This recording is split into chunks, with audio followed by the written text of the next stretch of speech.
This is Leilani and Nancy at California Market Center, and we're at the store of Renee Navarre.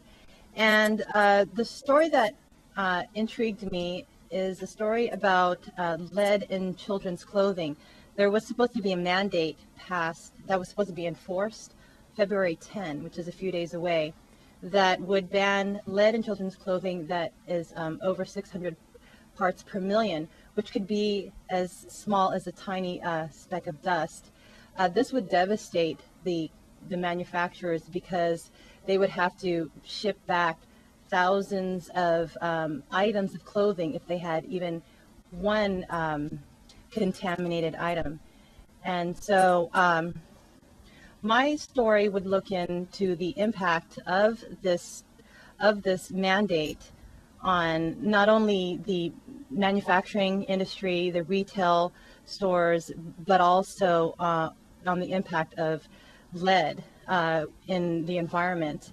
And so it looks at both sides of the argument. We understand that children already have been poisoned by lead in Los Angeles, particularly in communities of color and lower income communities. And so we know how important it is to get rid of lead, but we have to do that in a way that we don't devastate business centers.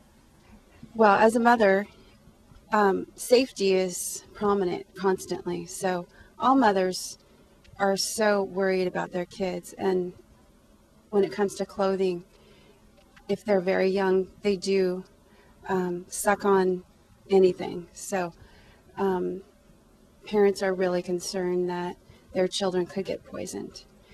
However, I do know business owners, and no one wants children to get hurt at all. So there's got to be an answer for safety in children, and also for business owners that's manageable and responsible, so that they don't go out of business. The latest legislation is that you don't have to comply with certificates of compliance as of February 10th. Well, it's going to be February 10th of 2009.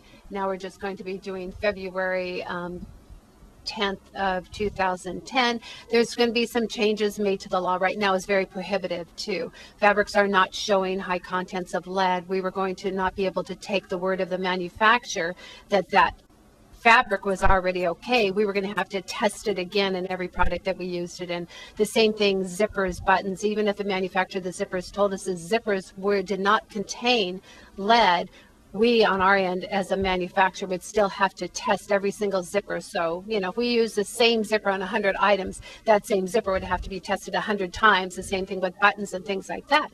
Nobody wants anything dangerous on children. We just knew that it was going to be prohibitive, the cost of doing this testing. So we feel that this is an accomplishment, that they can rewrite the law, make it affordable, and of course safe for children at the same time, and not put all these manufacturers, representatives, retailers out of business.